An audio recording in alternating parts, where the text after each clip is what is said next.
Ito na po ang ating Daorbang Crayfish Farmer video number 11 part 1.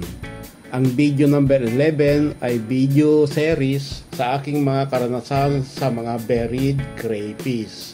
Sa video number 11 part 1 ay tungkol sa aking mga preparasyon at sa aking napiling isolation basket or container. At pati na rin ang documentation sa aking mga buried crayfish na nasa 5 to 15 days na at itsura ng mga eggs nila sa day 5 at sa day 14. Ang video series ay magpapatuloy sa mga stages ng development ng mga eggs ng crayfish at sana hanggang maging craylings na sila. Ito po yung crayfish eggs at 7 to 14 days old.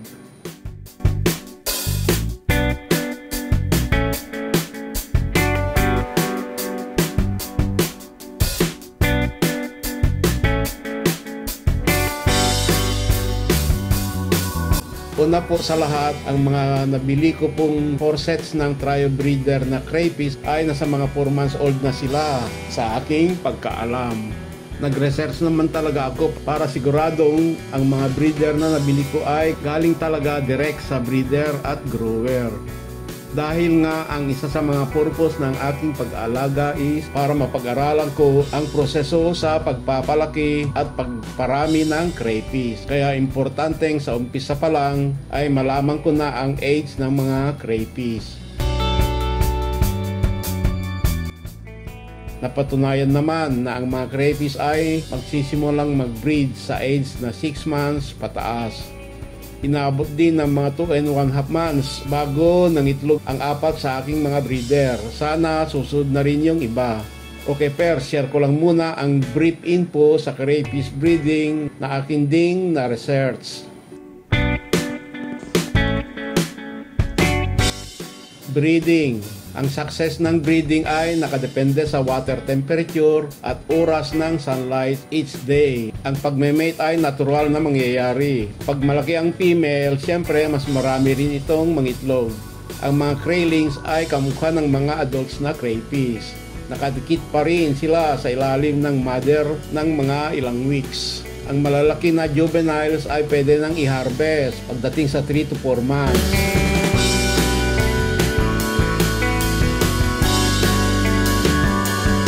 Maturity. Ang red claw crayfish ay aabutin ng 6 to 12 months to reach maturity. Mating. Ang mga male na crayfish ay hindi sila nag-initiate ng mating process. Ang mga female crayfish ang lalapit sa male for mating activity. On the average, aabutin lang ng mga ilang minutes ang mating process. Eggs. Ang mga eggs ay magpe-fertilize within 24 hours after spawning. Ang laki ng female crayfish ay siyang magdedetermine kung gaano karami ang itlog na kakayanin. Ang mga female crayfish pag nangitlog ay nasa 300 hanggang 1,000 eggs. Ang mga eggs ay nakadikit sa ilalim ng belly or abdomen ng mother crayfish. Ang mga maliliit ng paa ng mother crayfish ay siya nilang ginagamit para malinis at aerated ng mga itlog. Depende pa rin sa temperature. Ang mga eggs ay aabutin ng mga 6 to 8 weeks bago mag-hatch.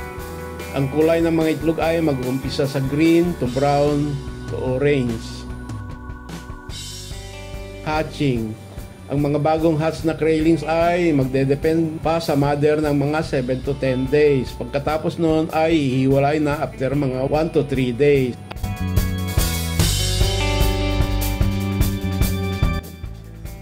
Ang suggested na lalim ng tubig ay nasa 200 to 400 mm. Ang water temperature naman ay nasa 24 to 26 degrees centigrade. At ang water pH ay nasa 24 to 27 degrees centigrade. Ang water pH value naman ay nasa 7.5 to 8. Ang water hourly exchange rate ay dapat nasa 2,500 liters per hour.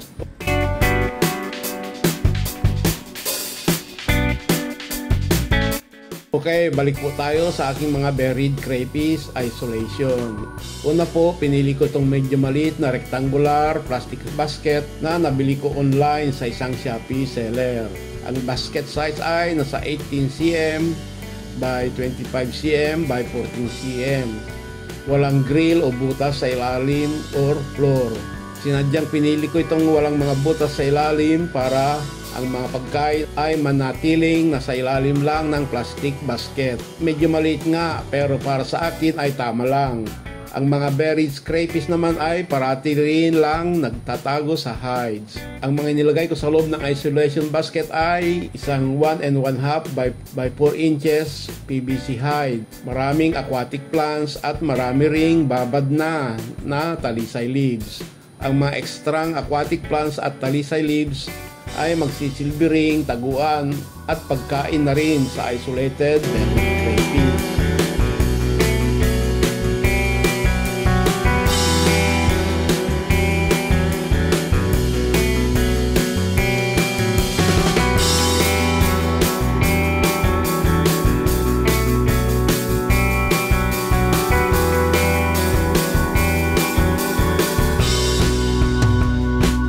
Ang isolation basket naman ay secured. May takip na plastic screen.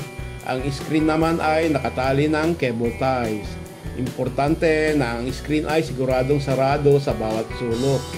Tandaan po natin na ang mga buried crayfish ay tatangkahin pa rin makatakas. Dalawa nga po sa mga buried crayfish ko ay pilit pa rin makalabas lalo na noong unang araw ng isolation nila. Ayan, ready na ang mga isolation basket para sa ating mga buried crayfish.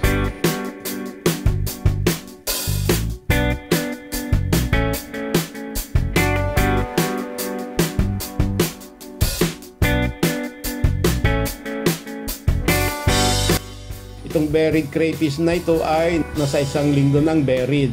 Ang mga itlog ay kulay green.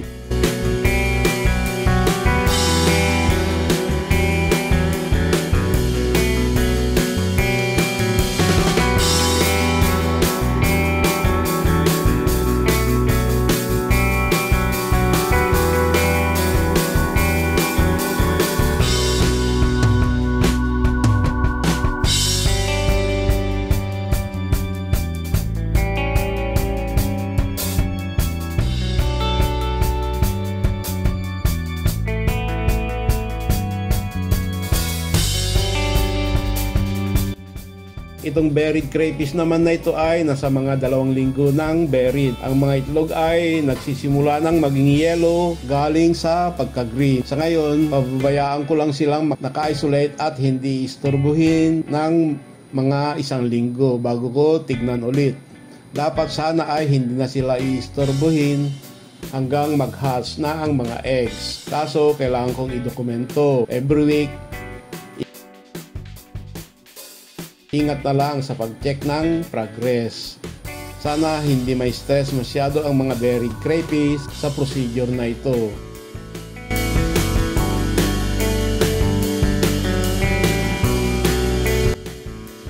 Okay na, wait na lang sa part 2 ng video 11 na ito para sa mga updates at developments. Salamat!